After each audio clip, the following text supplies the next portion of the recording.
Bueno, les damos un cordial saludo, una bienvenida para todos nuestros oyentes, para cada uno de los seguidores de nuestras redes sociales y por supuesto esta es su emisora Busco en Ti Radio, porque recuerda que donde estás no es el final. Bueno, antes de ir con nuestra programación, seguimos extendiendo la invitación a nuestro congreso en la Ciudad de México, 30 de septiembre, 1 de octubre, Tu identidad cuenta. Así que estaremos recibiendo en estos 2 días la bendición del Padre, información, revelación que Él tiene para cada uno de nosotros. Nos hemos alejado de esta identidad, pero queremos regresar a ella de la forma más correcta, de la forma más sensible. Solamente tenemos que atender el llamado que el Padre nos hace y estar dispuestos con nuestros corazones. Y allí vamos a ver la gran diferencia entre lo que es vivir con identidad, vivir sin identidad. Toda la información ya está puesta en nuestras redes sociales, formulario de inscripción ya está en redes sociales. La gran mayoría de los colaboradores de Busco en Ti estaremos allí en México, así que qué bueno sería poderle ver, poderle saludarle y sobre todo estar dispuestos y con esa mente y corazón abierto para lo que el Padre tiene para cada uno de nosotros. Así que bueno, les damos la bienvenida, Pastor Iván, Dani, la Iglesia Redemption acá en Bucaramanga. ¿Cómo estamos hoy? Muy bien, muchas gracias. Contentos y listos para compartir nuestro programa de hoy, nuestro tema de hoy. Bueno, iniciamos entonces. Muchas gracias. Buenos días a todos nuestros oyentes. Esta mañana de Busco en Ti, hoy 20 de julio, con nuestro segmento 3 milagros antes del desayuno. Voy a leerles rápidamente artículo del periódico El Tiempo. Dice así: cansancio, estrés, ansiedad, depresión, trastornos del sueño, migrañas, aislamiento social, incapacidad para adaptarse, reacciones agresivas, mal desempeño laboral.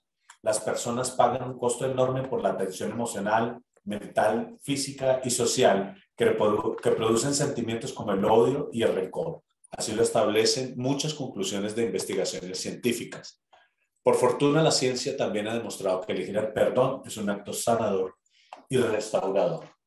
¿Qué cantidad de enfermedades, de limitaciones, qué calidad de vida puede vivir, puede experimentar una persona cuando carga rencor, cuando lleva resentimiento, cuando, digamos, el primer acercamiento que tenemos con Dios pasa necesariamente por la puerta del perdón? Perdón es el regalo supremo. Per es el prefijo que significa aumentado y don que significa regalo. Nosotros inicialmente, cuando nos acercamos a Dios, ese primer encuentro nos lleva a soltar, a esa sanidad interior, ¿no? Al querer soltar esas cargas. Primero, pues, a pedirle perdón a Dios, que cuando sentimos ese perdón también como que nos sentimos más livianos, ¿no? A recibir ese perdón y a empezar a otorgar perdón. Creo que es el primer ejercicio que hacemos cuando empezamos realmente a conocer a Dios, ¿verdad? Nuestro primer encuentro es a través de la puerta del perdón. Tanto como tú lo dices, para recibirlo, que nos libera en muchas formas, como para empezar a otorgarlo. Primero a nosotros mismos y después a los demás. Muchas de las faltas, ¿cómo decir? Muchos de los problemas que no logramos resolver provienen de un rencor enquistado, de un odio enquistado y de como esa necesidad de justicia, ¿no? Así es. Estaba tratando yo de analizar y de poner en una balanza el tema del perdón y la justicia. No es tan fácil, porque cuando nosotros vamos al pasado, cuando nosotros viajamos, digamos, mentalmente al pasado y regresamos de él con malos recuerdos, regresamos de él con sensación de incapacidad, cuando regresamos de él con estrés, con ansiedad, con cansancio. Recordar, dicen por ahí es vivir, pero hay personas, una buena cantidad de nosotros, que recordamos y tenemos un mal día cuando tenemos ir a cierto tipo de recuerdos es provocar un día gris. Exacto, como revivir la emoción. Revivir la emoción. Lo bueno es que lo que nos pasó no lo podemos cambiar. Lo que vivimos no lo podemos cambiar. Lo que podemos cambiar es cómo nos afecta emocionalmente. Eso lo podemos cambiar hoy a través del perdón. Ir al pasado y regresar de él con ansiedad, con cansancio, con estrés, con opresión, con carga, es síntoma de que no se superó el momento de forma completa. Así es. Y mira que en la Biblia está en diferentes versículos: perdonen a los demás como yo los perdono a ustedes. No solamente lo dijo Jesús, sino lo habla el mismo Pablo. Entonces, creo que no le hemos dado como la suficiente importancia en nuestras vidas como cristianos, pues, el tema del perdón, como que lo damos por hecho, lo dejamos pasar, y como tú dices, cuando empiezo a recordar ciertos momentos o ciertas personas, o me encuentro en el pasado en ciertas situaciones, eso me trae como que me amarga la boca, como que empiezo a sentirme mal, siento que se me amarga el día. Entonces creo que es como un síntoma, una alarma de mi propio interior diciéndome algo está mal, hay algo que tienes que prestar atención, hay cierta situación que te está afectando. Oye, qué práctico resulta esto, ¿no? Porque yo tengo recuerdos que siento que me dañan el rato. Cuando me causaron daños grandes, todavía siento que me causan algo como de rabia, como que no puedo, un malestar, síntoma de que aún estando expuesto constantemente a la palabra de Dios y a ser pastor, a estar ministrando perdón constantemente, y no solamente en nuestra ciudad, sino en otras, hasta fuera del país, porque me gusta ser muy coherente, ¿no? Muy honorable en el sentido de que ellas verdades que aplicar lo que predicas. sí, claro, porque pues es fácil, ¿no? De andar pregonando en el mundo, perdona, y las personas hacen un esfuerzo, pues, por tratar de superar esa conversación, ese diálogo que tienen alrededor de esas heridas, de ese pasado difícil, de ese hogar, un padre alcohólico, una mamá ausente, gritos constantemente, que normalizaron ese estado, esa herida, que normalizaron esa ausencia de amor o esa falta de apego, o esa falta de contacto físico, que termina entonces la persona reproduciendo eso en su propio hogar. Una persona a la que estuvo expuesta constantemente a los gritos por parte de una mamá con una hipersensibilidad pues a cualquier situación, para lograr atención, para lograr gobernar a través de las emociones, que nos pasa mucho y pasa mucho en nuestra cultura muy latina, ¿no? No con el deseo de ser machista, pero particularmente la mujer tiene esta herramienta de que a través de las emociones sobresaltadas logra tener cierto control, que es lo que llamamos como pasivo-agresivo, ¿no? Así es. Entonces, esa emocionalidad desequilibrada, de repente ella soportando un mal esposo, un esposo cruel, un hombre machista, entonces también ella sacó su repertorio y empezó a portarse de una manera súper sensible, ¿no?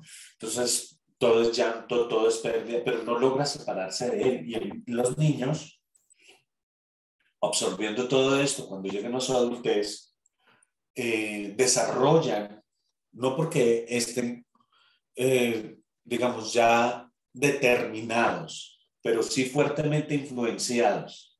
Así es como estadístico. Sí. O sea, es una cosa, y mira que yo estaba hablando ayer con una amiga mía que es especialista en derecho de familia, y ella decía que es increíble y casi, o sea, hay una probabilidad muy alta en que los patrones se repitan.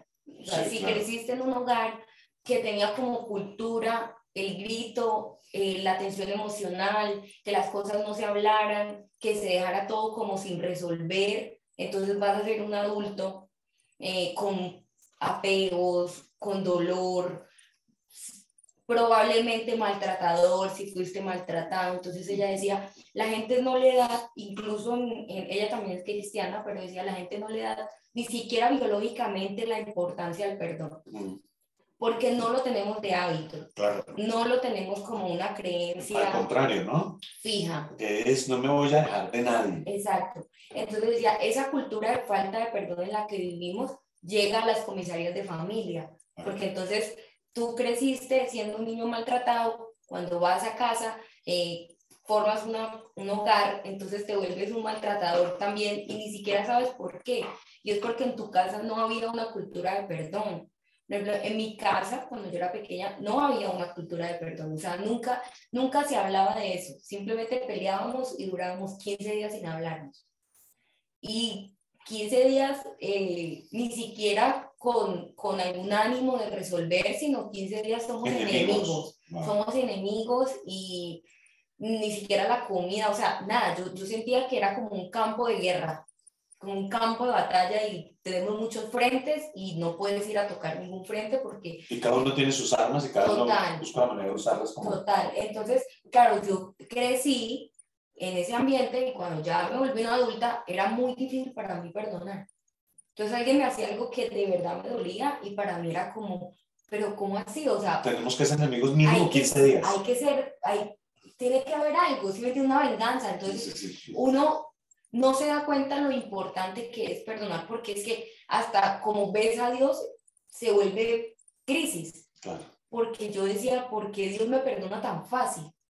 ¿Por qué no hay venganza? Sentido. Claro, no me hacía sentido. ¿Por qué no tengo consecuencias? Porque en mi casa era, si tú haces algo malo o si te equivocas, hay consecuencias de 15 días, 20 días. 20 días que tú no eres importante. O sea, si te pasaran cosas malas, tú no tenías ni voz, ni voto, nada. O sea, no te hablaba literal. O sea, mi mamá peleaba conmigo y mi mamá no me miraba. No me hacía comida. No, yo miraba más al perro que a mí. Y para mí eso es normal, o sea, eso fue normal.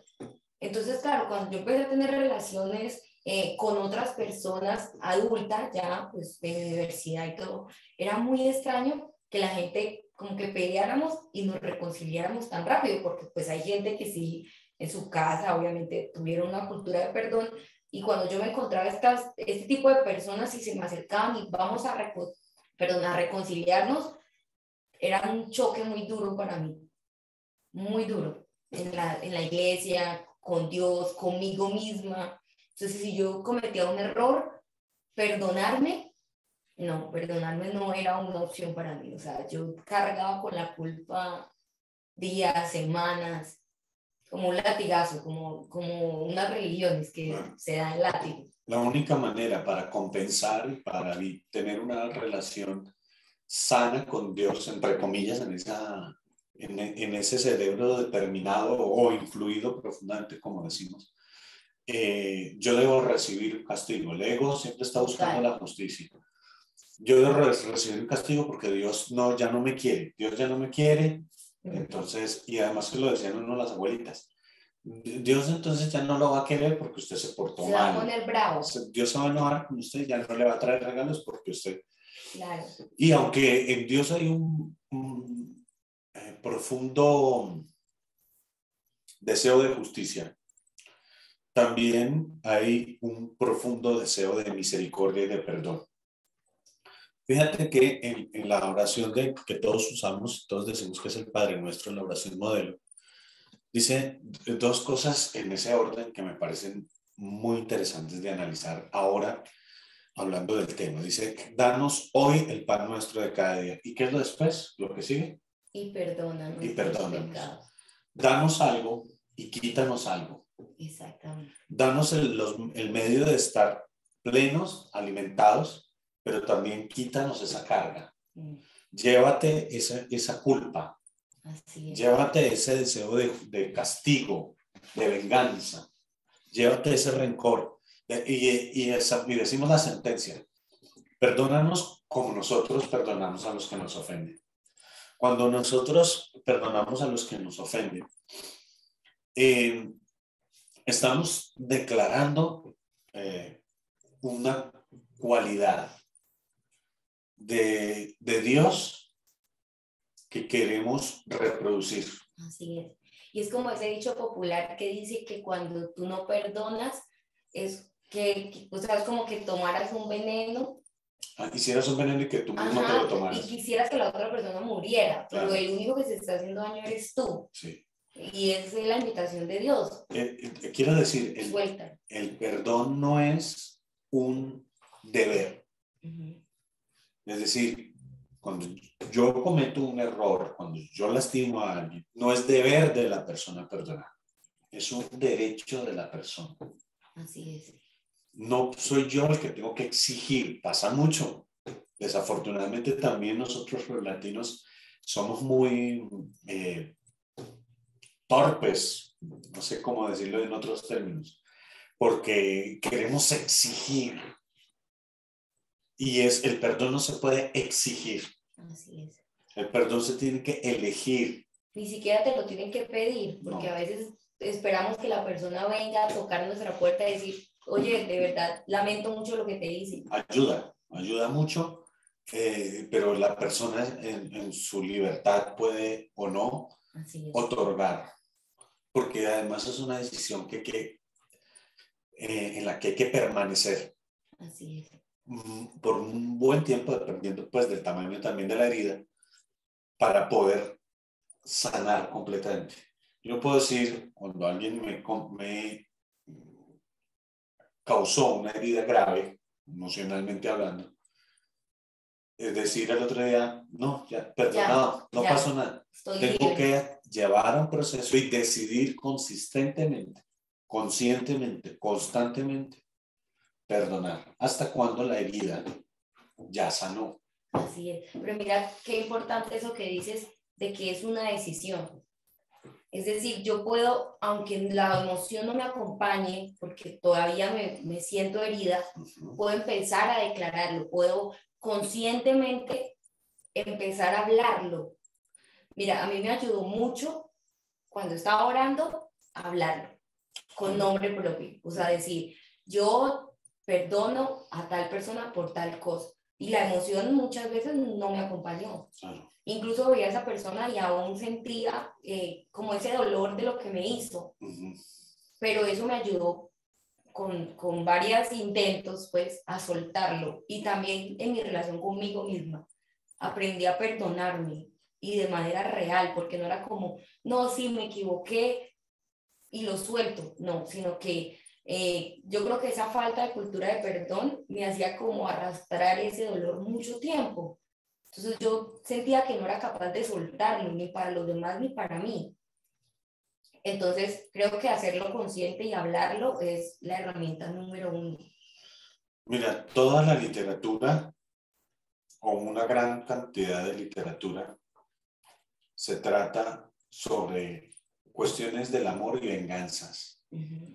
Los Montesco y los Capuleto terminaron con la vida de sus dos seres más queridos porque no pudieron superar, siendo amigos, siendo familias, amigas entre comillas, no pudieron superar el amorío. Sí, y que se convirtieron en enemigos, ya no lo recuerdo muy bien, se convirtieron en enemigos por una cuestión netamente accidental. Y luego que eran enemigos, sus dos tiernos hijos, ella y él, se enamoran. Pero ese amor era imposible porque el rencor entre ellos, en la familia, era tan profundo y tan marcado que terminaron destruyendo lo que más precioso era para los dos. Así es. Es muy diciente como la falta del hábito, como dices tú, el hábito. Eso debe ser una cuestión constante. Mira que yo estoy seguro que si hiciéramos una oración ahora por las personas que nos escuchan o que nos van a escuchar luego en el programa y les hiciéramos una consulta sobre si todavía hay recuerdos que les dañan el rato, seguramente todos tendríamos que decir sí. Así es. Todavía tengo recuerdos que me hacen un día, si me pongo a pensar en eso, me ponen el día gris. Y no necesariamente porque nosotros queramos revivir, digamos, el rencor o la herida, sino porque aún quedan pequeñas manchas Así es. de ego herido. Así es. Bueno, en la condición mental que yo tengo, que no la comparto mucho, me resulta mucho más fácil. Pero entiendo que de todas maneras, aunque la perspectiva pueda ser un poco disonante, entiendo que hay asuntos que no terminan de resolverse y son en esos diálogos secretos, vamos a decir, internos, que sin haber encontrado el cierre total a esas experiencias nos roban la pasión. Decía un pastor a quien admiro mucho, decía, la falta de pasión es un enemigo interno. No es algo que te hicieron, es algo que es una conversación. Es un diálogo interno. Porque cuando tú iniciaste con el deseo, por ejemplo, de aprender a tocar la guitarra y tu deseo más grande en el mundo era, pero alguien te dijo, te pasó aquello, o ser abogado, ser profesional, y alguien te hirió, entonces abandonaste ese propósito que era tu sueño, el sueño de tu vida. Y no persististe en él, no iniciaste de nuevo, o simplemente no te diste una pausa para respirar y empezaste de nuevo con el propósito, con la meta o con el sueño. Entonces, esa herida, ese dolor, se quedó presente de alguna manera. No se cerró porque sí te invalidó, sí te incapacitó, sí te trajo ansiedad, sí te da estrés, sí te brinda una imagen y te da una identidad errónea, equivocada, porque entonces empiezas a decir, no soy capaz, no puedo, no vale la pena intentarlo. Claro. Y en el ministerio es una cosa muy reiterativa. Claro, y muy reiterativa. Porque es un trabajo al que hay mucha exposición de lo emocional. Claro, mucha exposición a que la gente sea un poco ingrata. Sí, a la ingratitud, y todo el tiempo al pastor poco le cuentan, o al líder espiritual, vamos a decirlo así, poco le cuentan cosas buenas. Las personas buscan siempre ayuda cuando están en un momento de crisis, en un momento y no tienen respuestas o solamente necesitan muchas veces ser escuchados. Yo me precio pues como que siento vanidad de ser un buen escuchador, porque las personas necesitan que las escuchen. Sí, que las escuchen y ellas mismas tienen las respuestas. En la gran mayoría de veces, llevar a una persona a una solución es tan fácil como escucharla. Sí. Tan fácil como eso. Busca en ti. Busca en ti, sí. Busca en ti como nuestra emisora. Entonces, ese lugar, volviendo al busco en ti, ese lugar del rencor también nos roba identidad. Así es. Nos quita lo que realmente somos y nos quita la posibilidad de manifestar. Yo estoy seguro que todos los que me escuchan saben que no están siendo lo que pueden ser o lo que son ya de plano. Están por debajo del potencial que cargan. Potencial, decía yo, no sé si lo dije aquí en la emisora. Potencial es una palabra agridulce, es poder hacer algo, es tener $1 millón en el banco y no poderlo retirar, y estar aguantando hambre, y estar teniendo deudas, y estar con crisis financiera, pero tengo $1 millón en el banco. Pasaba mucho en tiempos en donde gente con mucho dinero o con mucho capital, en tierras, por ejemplo, tuvo crisis financiera. personas que heredaron una empresa, pero la empresa quebró, pero se quedaron con la finca del papá, se quedaron con la casa, pero ya no hay cómo sostenerlas, porque era una finca de recreo, no una finca productiva, o una casa. Entonces empezaron a tratar de vender en tiempos en donde, por ejemplo, en tiempos del presidente Andrés Pastrana, en tiempos donde el proceso ese de paz que él intentó, trajo tanta inquietud en los mercados inmobiliarios. Yo trabajaba en ese tiempo inmobiliario y era imposible vender una casa de alto valor, claro. Muy difícil, las vendíamos pero la mitad del precio. Temor. Sí, la mitad del precio. Y todo eso se vino abajo partiendo de principios tan básicos como esto que viene en el individuo muy marcado. Así es. Muy marcado. Somatizas, hay ansiedad, hay patrones que se repiten, pero todo esto, ya para ir finalizando, que nos faltan 2 minutos, se puede canalizar. Así es. Hay solución. Hay solución. Esta manera de vivir no es la única manera que nos puede hacer sentido. Debe hacernos sentido. Debemos habituarnos, como dices tú, acostumbrarnos a vivir libres, pero Así es. Totalmente libres de cualquier resquicio en donde haya rencor. Así es. Y ahora que es tan actual el tema de las enfermedades mentales, el estrés, la depresión, las ansiedades. Es decir, no hay un tiempo en donde se diagnostique más. Yo no sé si se sobrediagnostica, inclusive, las enfermedades mentales que ahora en el mundo, inclusive en las guerras.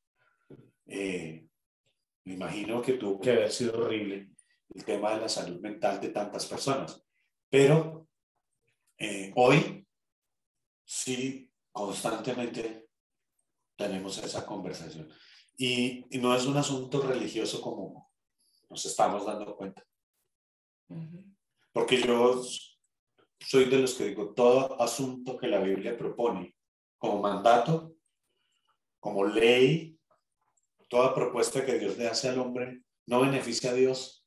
Nos beneficia a nosotros. Beneficia siempre al hombre. La dieta que la Biblia propone beneficia la salud del hombre.